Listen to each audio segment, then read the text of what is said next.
Selamat pagi semuanya. Apa kabar? Pak Fares berharap semuanya dalam keadaan sehat. Nah, guru-guru kalian juga semuanya dalam keadaan sehat. Nah, anak-anak, Pak Fares senang sekali bisa bertemu lagi dengan kalian lewat devotion pagi hari ini sebelum kita belajar. Pagi ini Pak Fares tidak sendirian. Pak Fares akan dibantu oleh Ibu Eno. Ibu Eno adalah wali kelas 2B.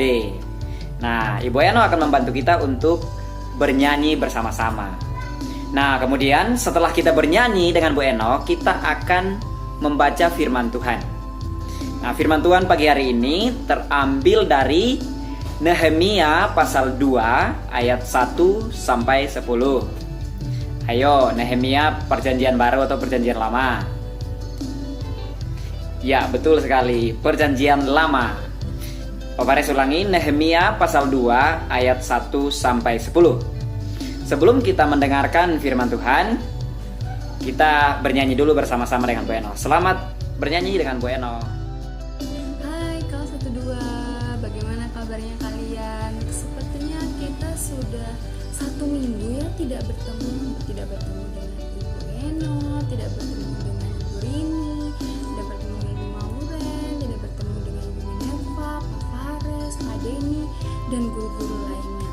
Nah, sekarang Ibu berterima kasih nih sama Pak Fares yang sudah ajak Ibu untuk berdevosi bersama-sama dengan kelas 1-2. Nah, sebelum kita mulai devosi, kita ke satu pujian dulu ya. Nah, pujiannya adalah Happy Ya Ya Ya, Happy Ya Ya. Semua tahu kan? Oke, kita nyanyi sama-sama ya.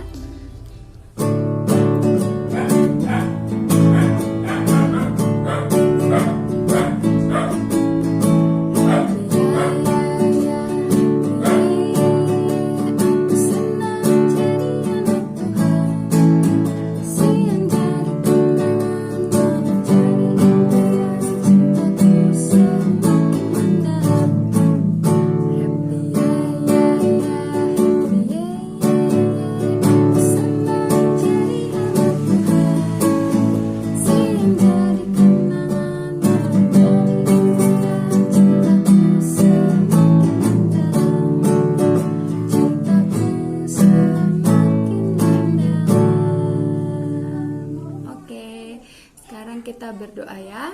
Yuk, mari kita berdoa. Selamat pagi Bapak, kami mengucap syukur untuk pagi hari ini. Terima kasih untuk kesehatan yang Tuhan berikan. Terima kasih untuk Mama dan Papa. Terima kasih untuk nafas kehidupan yang masih Tuhan berikan bagi kami. Saat ini kami memulai belajar kami dengan devosi ya Bapak. Biar Tuhan memberikan kami pengertian hari ini. Dalam nama Tuhan Yesus kami berdoa. Amin. Oke, Ibu kembalikan sama Pak Fares ya. Yuk Pak Fares yuk.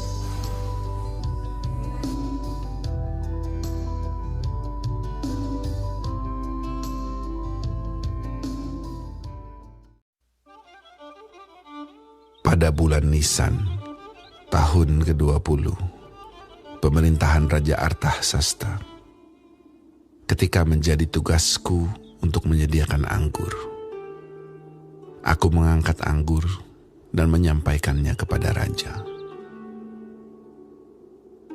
Karena aku kelihatan sedih, yang memang belum pernah terjadi di hadapan raja, bertanyalah ia kepadaku, "Mengapa mukamu muram, walaupun engkau tidak sakit?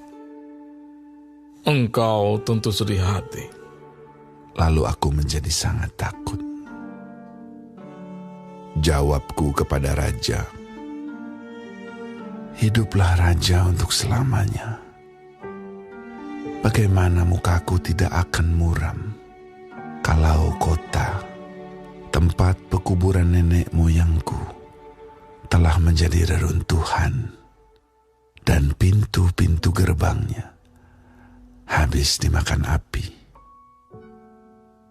Lalu kata raja kepadaku, "Jadi, apa yang kau inginkan?" Maka aku berdoa kepada Allah semesta langit. Kemudian jawabku kepada raja, "Jika raja menganggap baik dan berkenan kepada hamba-Mu ini, utuslah aku ke Yehuda, ke kota pekuburan nenek moyangku, supaya aku membangunnya kembali. Lalu bertanyalah raja kepadaku, sedang permaisuri duduk di sampingnya. Berapa lama engkau dalam perjalanan? Dan bilakah engkau kembali? Dan raja berkenan mengutus aku, sesudah aku menyebut suatu jangka waktu kepadanya.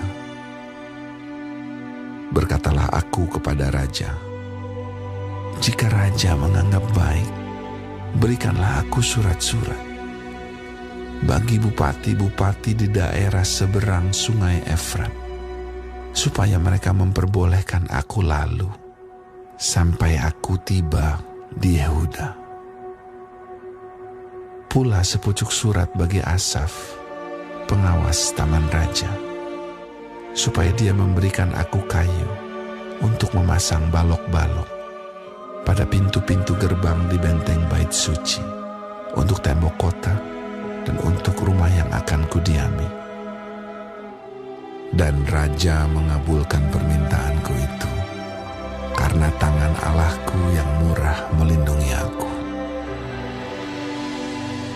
Maka datanglah aku kepada bupati-bupati di daerah seberang sungai Efrat, dan menyerahkan kepada mereka surat-surat raja. Dan raja menyuruh panglima-panglima perang dan orang-orang berkuda menyertai aku. Ketika Sanbalat, orang Horon, dan Tobia, orang Amon, pelayan itu, mendengar hal itu, mereka sangat kesal karena ada orang yang datang mengusahakan kesejahteraan orang Israel. Ya, tema devotion kita pagi ini adalah kejujuran. Kejujuran itu artinya mengatakan sesuatu yang benar, tidak berbohong, yaitu kejujuran. Nah, Pak Faris mau menceritakan sedikit tentang bacaan firman Tuhan yang tadi ya. Nah, jadi bacaan kita tadi itu dari kitab Nehemia. Nehemia ini ditulis oleh seorang yang bernama Nehemia juga. Nah, kitab Nehemia ditulis oleh orang yang bernama Nehemia, makanya disebut kitab Nehemia. Nah, Nehemia ini adalah salah satu orang Israel, ya. Orang dari Israel, dari sebuah suku namanya suku Yehuda. Nah, anak-anak, suatu hari bangsa Israel ini berperang melawan sebuah bangsa namanya bangsa Babilonia. Nah, bangsa Babilonia ini berperang dan mereka menang. Nah, karena mereka menang, mereka menawan semua orang-orang Israel, ya. Menawan itu sama dengan menjadikan orang-orang Israel itu sebagai budak, ya. Nah, bangsa Israel, orang-orangnya dibawa menjadi tawanan bangsa Babilonia atau menjadi budaknya bangsa Babilonia. Nah, tapi suatu hari bangsa Babilonia ini berperang lagi dengan sebuah bangsa. Nah, bangsa ini namanya bangsa Persia. Nah, bangsa Persia berperang melawan bangsa Babilonia, dan singkat cerita, bangsa Babilonia ini kalah dari bangsa Persia. Nah, karena mereka kalah dari bangsa Persia, maka bangsa Persia mengambil lagi tawanan yang dimiliki oleh bangsa Babilonia. Sehingga tawanan-tawanan ini, termasuk Nehemia di dalamnya, berpindah tangan menjadi tawanannya orang Persia. Jadi yang tadinya Nehemia dan orang Israel yang lainnya menjadi tahanan Babilonia, sekarang mereka dibawa oleh bangsa Persia sebagai tawanan mereka lagi, sebagai budaknya bangsa Persia lagi, karena bangsa Persia menang perang melawan bangsa Babilonia. Nah, anak-anak, sebagai budak, sebagai tawanan bangsa Persia, Nehemia dituntut untuk melakukan banyak hal karena dia adalah seorang budak dan dia tidak boleh melawan. Ya, seorang budak itu tidak punya hak untuk berbicara, tidak punya hak untuk protes. Semua yang disuruh harus dikerjakan. Nah, Nehemia melakukan semua yang disuruh oleh tentara-tentara Persia ini dengan sungguh-sungguh. Nah, dia melakukannya dengan jujur. Dia melakukannya dengan sungguh-sungguh, dengan ketaatan. Nah, makanya firman Tuhan kita pagi ini temanya adalah kejujuran. Jadi kita akan belajar tentang bagaimana menjadi orang yang jujur dari seorang Nehemia. Nah, anak-anak, Nehemia walaupun banyak sekali pekerjaan yang dia harus kerjakan dan dituntut dengan kekerasan oleh tentara-tentara Persia. Kalau mereka kerja tidak benar dipukul, dicambuk dan lain-lain. Tapi Nehemia melakukannya dengan sungguh-sungguh, tidak protes, dan dia melakukannya dengan jujur. Dia tidak curang. Nah, karena tentara-tentara Persia melihat bahwa Nehemia ini jujur, ya, Nehemia ini jujur, orangnya sangat baik, maka suatu hari ketika Raja Persia mencari pejabat atau mencari juru minum, ya, untuk istananya, tentara-tentara ini mengatakan kepada raja bahwa kita punya satu tawanan, ini orang jujur sekali, ya, namanya Nehemia. Gimana kalau raja, tuanku raja, mengangkat Nehemia ini menjadi juru minumnya tuan raja? Nah, anak-anak, juru minum itu adalah orang yang bagian menyediakan minum buat raja. Dan juru minum ini harus memastikan bahwa minuman yang diminum oleh raja itu berkualitas. Ya, minuman yang diminum oleh raja itu tidak ada racun di dalamnya. Nah, jadi ini adalah satu posisi yang sangat penting. Nah, akhirnya singkat cerita, raja memanggil Nehemia dan mengangkatnya menjadi juru minum. Nah, ketika menjadi juru minum, anak-anak, itu posisi Nehemia itu sudah posisi yang tinggi, ya, posisi yang kalau di Indonesia sekarang mungkin seorang menteri, ya, mungkin dia seperti seorang menteri. Dia tiap hari berhadapan langsung dengan raja, berkomunikasi dengan raja, dan dia melakukan semuanya dengan taat dan jujur. Nah, anak-anak, ketika Nehemia melakukan semuanya itu dengan jujur, kita lihat bahwa dia bisa mendapatkan kepercayaan yang lebih dari raja untuk menjadi seorang menteri, menjadi seorang juru minum. Nah, anak-anak, kejujuran Nehemia ini terus dipelihara sampai suatu saat ada satu orang Israel datang kepadanya. Nah, datang kepadanya mengatakan, Nehemia, tahu nggak, itu bangsa kita itu makin hancur, ya. Tembok-tembok di bangsa kita itu sudah roboh semuanya, dan lawan-lawan kita semuanya itu datang keluar masuk seenaknya saja ke bangsa kita, bangsa Israel. Lalu Nehemia sangat sedih. Ya, dia mendengar itu, dia bilang, waduh, gimana ya, apa yang saya bisa lakukan untuk bangsa saya, bangsa Israel? Nah, akhirnya dia tahu bahwa dia seorang tawanan. Kalau dia minta sama raja, raja tidak akan kasih.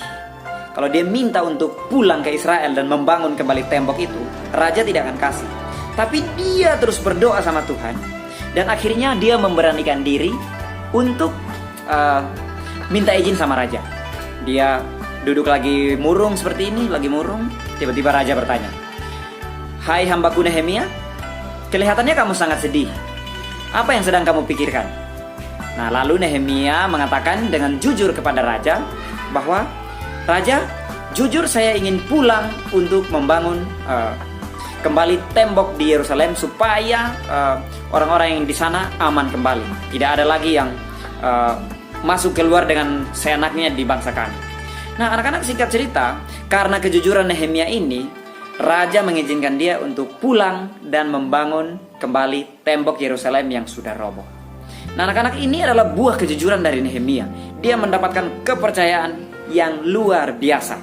Satu hal yang bisa kita pelajari adalah kalau kita itu jujur, maka orang akan percaya sama kita. Ya, kalau kita jujur, orang akan menghargai dan memberikan kepercayaan kepada kita. Sama seperti Nehemia mendapatkan kepercayaan dari raja walaupun dia hanya seorang budak. Ya, seperti itu. Nah, anak-anak, di dalam kehidupan kita sebagai anak murid, sebagai anak-anak, ya, sebagai siswa di sekolah, sebagai anak di rumah, ya, kejujuran ini bisa kita lakukan. Kejujuran ini penting sekali. Nah, ketika kita jujur, maka kita akan bisa dipercaya oleh teman-teman kita, oleh guru kita, dan oleh orang tua kita. Tapi kalau kita nggak jujur, kita suka bohong, ya, mereka nggak akan percaya sama kita. Berbicara mengenai kejujuran, Pak Fares punya satu cerita buat kalian. Ada seorang anak, ya, siswa kelas 1 SD, namanya Arga. Suatu hari pulang sekolah, Arga ini mukanya murung sekali. Lalu mamanya bertanya, "Arga, kenapa kamu murung? Kenapa kamu cemberut? Kamu pasti berkelahi lagi ya dengan temanmu ya? Atau kamu diejek lagi sama teman-temanmu?" Lalu Arga menjawab mamanya, "Tidak, Ma. Arga nggak berkelahi kok. Arga juga nggak diejek sama teman-teman Arga. Tapi Arga sedih karena Arga mendapat nilai sangat rendah dari proyek yang kemarin yang saya kerjakan di rumah. Arga dapat nilai jelek sekali, padahal Arga kan mengerjakannya dengan jujur. Arga mengerjakan sendiri, tidak dibantu oleh mama dan papa. Arga tahu itu anak-anak yang nilainya tinggi-tinggi karena mereka dibantu oleh papa dan mama mereka di rumah. Mereka cerita kok sama Arga, katanya mereka dibantu dan nilainya mereka bagus-bagus. Sementara Arga kan kerja sendiri tapi Arga nilainya jelek. Nah, lalu mamanya Arga memeluk dia dan bilang, "Arga, kamu harus ingat, walaupun nilai kamu jelek, yang penting kamu sudah mengerjakannya dengan jujur. Tuhan Yesus tahu kamu mengerjakannya dengan jujur, jadi kamu tidak perlu cemberut. Yang penting kamu sudah mengerjakan dengan jujur, kamu sudah menyenangkan hati Tuhan Yesus, ya." Nah, dengan begitu Arga menjadi senang lagi. Ya, Arga menjadi senang lagi karena dia dihibur oleh mamanya dan mengatakan bahwa kamu harus tetap jujur. Nah, anak-anak, ini adalah kejujuran kita. Ini yang harus kita tiru dari Arga, ya. Selama ini kita belajar di rumah, kita home learning. Ada banyak formatif, banyak sumatif. Nah, apakah anak-anak sudah mengerjakannya dengan jujur? Ya. Oh, tentu saja anak-anak pasti dibantu oleh orang tua untuk membaca instruksi dari guru. Tetapi pada saat mengerjakan soal-soal, apakah anak-anak sudah mengerjakan dengan jujur? Nah, jawaban yang paling jujur kalian yang tahu. Guru-guru kalian percaya sama kalian. Percaya bahwa kalian selama ini sudah diajarkan di sekolah untuk jujur. Maka saat belajar di rumah seperti sekarang, kalian pasti mengingat apa yang sudah diajarkan oleh guru-guru kalian. Dan kalian bisa menerapkannya di rumah, yaitu mengerjakan formatif dan sumatif kalian dengan jujur. Kalau tugas, boleh dong dibantu orang tua, ya. Tapi kalau formatif dan sumatif, sepertinya kita harus jujur ya, supaya nilai yang kita dapat itu murni nilai yang kita kerjakan, bukan nilai yang dikerjakan oleh orang tua kita. Setuju nggak? Setuju ya. Jadi hari ini anak-anak kita diingatkan untuk belajar jujur, ya, belajar jujur. Nah, saat ini anak-anak belajar di rumah dengan orang tua. Ini kesempatan untuk kalian melatih kejujuran kalian. Sekali lagi Pak Faris mau bilang, kejujuran kalian sangat dihargai oleh guru-guru kalian. Dan yang paling penting, kejujuran kalian dilihat oleh Tuhan Yesus. Nah, ketika kalian tidak jujur, Tuhan Yesus tahu. Ketika kalian tidak jujur, guru-guru kalian mungkin tidak tahu, tapi Tuhan Yesus tahu. Nah, ketika kalian jujur, Tuhan Yesus juga tahu. Dan Tuhan Yesus sangat sayang dengan anak-anak yang jujur. Ya, anak-anak ya. Nah, demikian pesan firman Tuhan dari Pak Faris buat kalian hari ini. Ya, semangat belajar. Dan hari ini Pak Faris mau minta kalian untuk menuliskan apa yang mau didoakan oleh Bapak Ibu guru kalian. Jadi kalau kalian punya sesuatu yang mau didoakan oleh guru-guru kalian, kalian boleh cerita ke guru-guru kalian supaya hari ini bisa didoakan oleh guru-guru kalian, Pak Faris, wali-wali kelas kalian, dan guru-guru kalian yang lain. Ya, kalian boleh tulis pokok doa kalian di kolom komentar video ini. Ya, kalian tulis di sana. Nanti Pak Faris baca dan Pak Faris sampaikan ke guru-guru kalian supaya guru-guru kalian bisa mendoakan kalian. Kalian bisa tanya orang tua kalian, "Mah, Pah, ada nggak yang mau didoakan oleh guru-guru saya? Guru-guru mau mendoakan kita." Nah, tanya sama orang tua. Kalau orang tua memberitahu pokok doanya, silakan tulis di kolom komentar dan nanti Pak Faris akan sampaikan ke guru-guru untuk kami sama-sama mendoakan anak-anak di rumah. Seperti itu ya. Yuk, mari kita bersatu di dalam doa. Mari kita berdoa. Tuhan Yesus, kami bersyukur karena firman Tuhan sudah disampaikan oleh Pak Faris tentang kejujuran. Kami bersyukur karena kami bisa belajar dari Nehemia dan juga dari teman kami Arga untuk bisa menjadi anak yang jujur. Kami tahu bahwa ketika kami jujur, Tuhan Yesus sangat senang dan kami mau menyenangkan hati Tuhan. Hari ini kami mau belajar, Tuhan sertai kami menyerahkan semua pembelajaran hari ini ke dalam tangan kasih Tuhan. Berdoa juga buat virus corona yang masih ada di bangsa kami, kiranya Tuhan boleh cepat memulihkan bangsa kami dari virus ini. Dalam nama Tuhan Yesus kami mengucap syukur dan berdoa, amin. Anak-anak selamat belajar ya, jangan lupa tulis doa-doanya supaya guru-guru kalian mendoakan kalian. Bye-bye semuanya.